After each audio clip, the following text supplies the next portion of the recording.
ETF index mutual funds నేర్చుకుని stock మార్కెట్లో రాణించాలనుకుంటున్నారా? వెంటనే ఈ నెంబర్కి కాల్ చేయండి.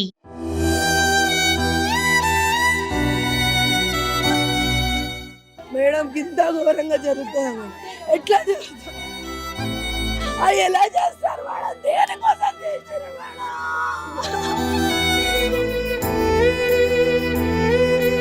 నా చిట్టి తల్లి, నా చిట్టి తల్లి, నా చిట్టి తల్లి.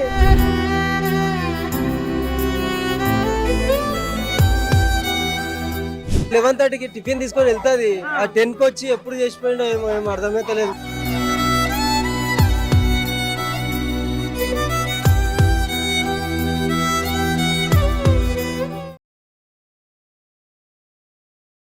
నమస్తే, welcome back to Suman TV. Kukatpally 12 సంవత్సరాల అమ్మాయి సహస్ర మరి మర్డర్ జరిగి 2 రోజులు అవుతున్నా కూడా ఇప్పటికి కూడా ఎటువంటి ఎవరు చేశారనేది ఒక కొలిక్కి రాలేదు, ఒక మిస్టరీగానే మారింది. మరి బయట వ్యక్తులు ఎవరు బిల్డింగ్లోకి రాలేదు, సీసీ ఫుటేజ్లో ఏం కనిపించట్లేదు అని చెప్పేసి అయితే పోలీసులు చెప్తున్నారు. మరి బిల్డింగ్లో ఎవరైతే ఉన్నారో వాళ్ళే చేసి ఉండొచ్చు, ఒక అనుమానం కూడా ఉంది అని కూడా చెప్తున్నారు. మరి దీనిపైన మంచి సమాచారం అందించడానికి ఈరోజు మనతో పాటు ఉన్నారు సీనియర్ ఐపీఎస్ ఆఫీసర్ రెడ్డన్న గారు. నమస్తే సార్. నమస్తే అండి. సార్, మరి చూస్తున్నారు 2 days అవుతున్నా కూడా ఇంకా ఎవరు చంపారనేది తెలియటం లేదు.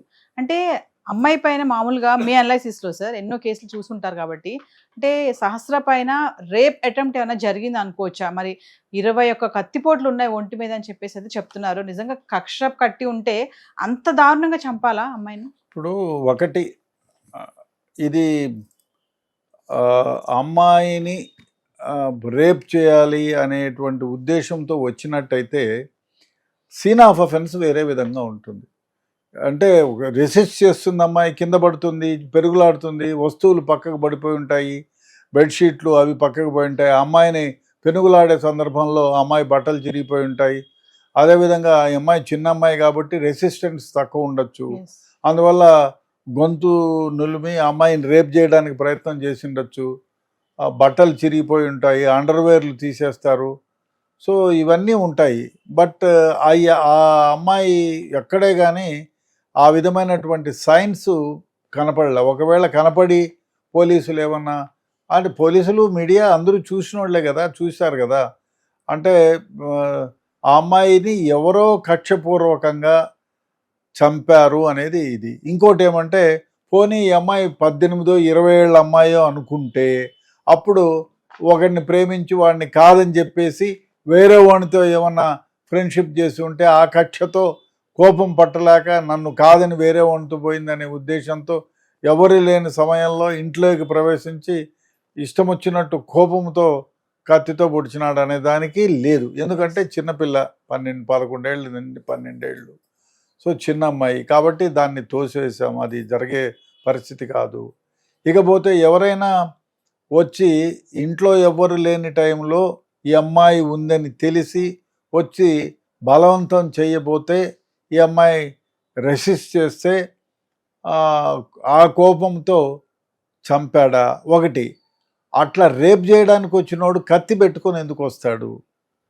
ఒకవేళ రెసిస్ట్ చేస్తే కత్తి పొడచాలన్నా 99%, 90% అది లేదనే అనుకోవచ్చు. లేదా ఈ ఇంట్లో దొంగతనం చేసేదానికి వచ్చి ఈ అమ్మాయి అడ్డుపడితే వినకుండా ఎక్కడన్నా కొరకడము, వాడిని అడ్డం పడడము అట్లా చేసి ఉంటే, నాకు అడ్డం పడితే చేయి అడ్డం పడితే గబగబా 2 పొడిచిండొచ్చు. మళ్ళీ ఆమె కొరకడము చిరకడానికి వచ్చేస్తే ఇంకో దగ్గర కూడా ఇంక ఈ అమ్మాయి వదిలేటట్లేదు, గట్టిగా అరిస్తే పక్కింటోళ్ళు ఎవరైనా వచ్చి పట్టుకుంటారనే ఉద్దేశంతో పొడిచిండవచ్చు. లేదా ఈ అమ్మాయి పైన పర్సనల్గా కక్ష ఉండే సమస్య లేదు. ఏమైనా తల్లిదండ్రుల పైన ఉండాలి. తల్లిదండ్రులు ఒకటేమో అదేదో బ్లాక్ మ్యాజిక్ అంటున్నారు. దానివల్ల ఇంత కక్షపూరితంగా పిల్లల్ని చంపుతారా?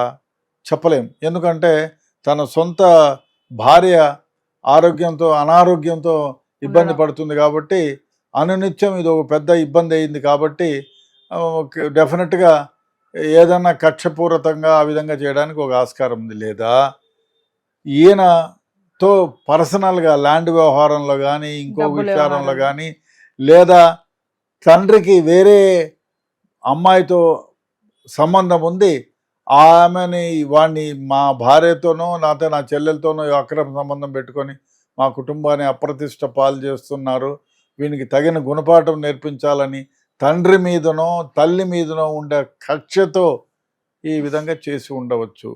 లేదా ఏదైనా పంపకం విషయంలో ఏదైనా ఇబ్బందులు కలిగి ఉంటే అందువల్లనైనా ఈ మర్డర్ చేసేదానికి ఆస్కారం ఉంది. సార్ మరి ఇప్పుడు ఇన్వెస్టిగేషన్ అయితే జరుగుతుంది కదా ఈ కుక్కట్పల్లి ఇన్సిడెంట్ పైన, మరి బయట నుంచి అయితే ఎవరూ రాలేదు, బిల్డింగ్ లో ఉన్న వాళ్ళే ఇది చేశారని చెప్పేసి అంటున్నారు పోలీస్ డిపార్ట్మెంట్ కూడా.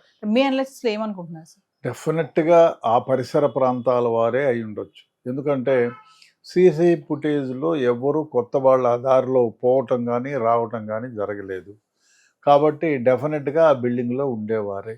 లేదా ఇక్కడ ఏమిటంటే అంటే ఆ అమ్మాయికి ఈరోజు మండే రోజు హాలిడే ఉంది, ఇంట్లోనే ఉంటుందని తెలిసి వాళ్ళ అమ్మ నాయన పిల్లాడు సహస్ర తమ్ముడు ఎవరైతే ఉన్నారో ఆ అబ్బాయి, ఈ రేణుక వీళ్ళ హస్బెండ్ కృష్ణ కూడా, కృష్ణ ఏమో మెకానిక్ షాప్కు 9 వెళ్ళిపోతాడు. సో ఈమె రేణుక టెక్నీషియన్ కాబట్టి 8:30 పోవాలా, 9 గంటల లోపలనే ల్యాబ్లో ఉండాలి కాబట్టి ఆమె పోతుందని పక్కాగా తెలిసి అమ్మాయి ఒకటే ఉంటుందని ముందుగానే ఎక్కడైనా దాక్కొని వాళ్ళు పోయిన తర్వాత ఇంట్లోకి ప్రవేశించి చేసే ఆస్కారం ఉంది, కానీ చాలా తక్కువ.